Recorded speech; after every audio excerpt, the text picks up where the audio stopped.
Good morning everyone, another founder in core, and today we will discuss the turbo. This is the benefit or drawback, and we will compare it especially against the naturally aspirated, so a car without a system that forces air into the engine. So a turbo engine is an ICE engine, internal combustion engine variety. You also have the naturally aspirated, which is the most essential form, where the engine is sucking itself the air in, whereas in the turbocharger is force feeding in the air.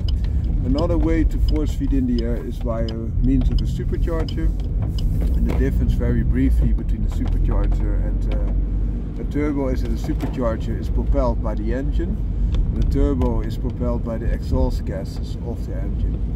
That also directly points us towards why superchargers are not that popular and turbochargers are, because the turbocharged system makes use of a waste product, being the exhaust gas, whereas the supercharger puts additional drain on the engine, so that gives it takes more energy to propel a car with a supercharger as compared to a turbocharger. And why is that important? That's also one of the reasons why the turbocharged car is now so dominant. All the ICE engines are almost without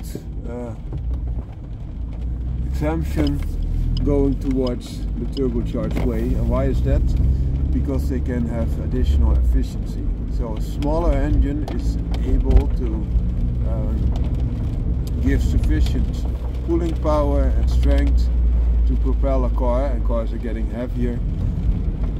So let's get back to the basics, because already in Japan, where they had the different type of cars competing against each other, for example the NSX of Honda competing against the Supra of Toyota, which was a 3-liter turbo engine. The NSX was a 3-liter naturally aspirated engine, and then later incarnations a 3.2 liter. And they stated, but also the 2.6, 2.5, 2.7 Skylines of Nissan, they said if you want to have a turbo engine, it must compete against naturally aspirated engine of 1.7 times the size of the volume. So in this example, if you have a 2-liter turbo engine, for example Mitsubishi Evolution or an Impreza WRX ST or whatever, which has a 2-liter engine as well, it should compete against a car with a 3.4, so 1.7 times 2, the capacity of the WRX of Impreza, or the Lancer Evolution of Mitsubishi. Then you see that they say that there's quite a benefit in having a turbocharger. And you also see this in this modern day and era, where if you look at the highest efficiency, so in terms of power compared to the size of the engine, you see for example the Mercedes with the AMG A45S, which has over 400 horsepower out of a 2-liter engine. So you see that you get 200 horsepower per liter, which is extremely high. And those engines, of course, have a lot of benefit in terms of performance. If you compare this to the 3.4 liter, I think you will be hard pressed to find a 3.4 liter engine that has over 400 horsepower. And also torque. Torque is a very important factor in turbocharged engines. Very often they have a very high amount of torque as well, especially in comparison to the power that they are making. So that is one of the reasons why the turbocharged engine is such a big deal. And why is that in particular? There are two other things. So why would you want a smaller capacity engine? One, then you have a better fuel economy. So It might be that you have 1.7 times the power of a naturally aspirated engine of the same size, but you have almost similar mileage. So the gasoline that you need, or the diesel that you need to have your car performing, is closer to the normal equivalent of a naturally aspirated engine. So that gives great benefits. And why is that? Because it produces more power, right?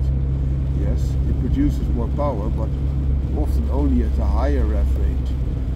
But it has a lot of benefit also at a lower rev range, because it is producing a lot more torque.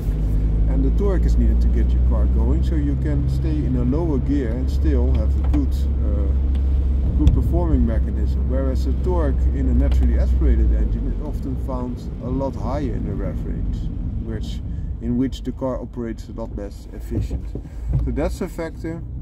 Another factor is that with a turbocharged engine they can also have less sound production. So not only the CO2 output of a car and other gases, etc., is reduced with a smaller capacity engine that is now turbocharged, but also the sound levels are lower. Why is that? Because, as I mentioned in the beginning, the intro of this video, a normal naturally aspirated car has its engine, then the exhaust system, and goes out. But a turbocharged car has, before going to the exhaust system, already a turbocharger, and a turbocharger is muffling. It has scoops that are turning around, and that will reduce the sound production. Therefore, also, for example, the exotics sounded a lot different when they were still naturally aspirated as compared to the turbocharged systems that we know now. So it's not impossible to make a turbocharged car sound good, but it's an additional step to make and to conquer before you can hear the exhaust notes. And it can be beneficial if you want to lower the exhaust tone, or can be detrimental if you love the exhaust sound. So that's an important factor as well. And in the past, turbocharged cars had a lag, they called that turbo lag. So they had a rev range, for example, to 3000 RPM, where the turbo was not pulling up enough because the exhaust gases were not going fast enough to the turbocharged system, and they would not deliver, so not force feed a lot of air into the engine. So the engine would be laggy, more laggy even than a naturally aspirated engine of the same capacity, a lot more laggy. But nowadays turbocharged cars don't have that lag anymore. So let's see, windscreen wipers were still halfway up. So now you have a lot of power already in the low area. Also, if you compare it with supercharged engines almost always function quite well at the low rev range, whereas turbochargers can also function very well at the higher rev range. So also for race cars, this is good. So is a turbocharger only a good thing? The only thing is the exhaust gas? It's not true. A turbocharger is an additional amount of complexity, so you add a little bit of weight, which is not that important, but it's in the nose normally, and you want to have that as light as possible. But the other thing is that you have drawbacks of the turbocharger. Turbo can get hot, which also means that you have heat soak. Now you have intercoolers, which can help, but intercoolers also add another layer of complexity and weight. So on a track car, oftentimes, especially the naturally aspirated engine, are functioning very well, whereas the turbocharged engine are getting hot very often. Another thing to take into consideration, a turbo needs care. So if you, especially older turbos, if you would hammer them without being properly heated, they would have all those turning parts that are not in sync, because they are not put on the temperature that you want, and also the turbo is fed by oil normally to make it function very smoothly. This could be complex. Also, when you have driven the car harder, you would just put off the engine, and also thereby the lubrication of the turbo, you could have turbo damage as well. And in maintenance, also another part that can break. So It's not only beneficial, not only the exhaust things, and also in the past we had very revvy engines, and nowadays there's no need for that because you already have a turbo, and that revvy sound was very nice. So there are some things to take into consideration. Also, all the torque at the low revs will have a higher tendency to torque steer, but the electronics that we now have are easily able to cope with that. But you have to make your car a lot more complex to cope also for those drawbacks of the turbo engine. So what is my opinion about the turbo engine? I think it's a very good implementation, but you should take some points that I mentioned into consideration. And one additional point that a turbo engine has a great benefit in is in the tuning ability. So if you have a very easy tuning, only managing the ECU, for example, a turbo car will have double the gains or more even than a naturally aspirated engine. And why is that? Naturally aspirated engine, you can only modify the fields of putting the fuel in, and also a little bit about the rev range and how it develops there.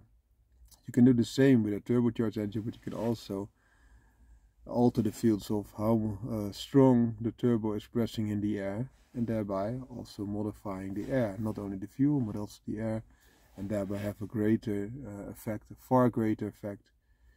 It's so much even that in most naturally aspirated engine, normal ECU tune is not that beneficial as compared to a turbocharged engine where you always will feel it.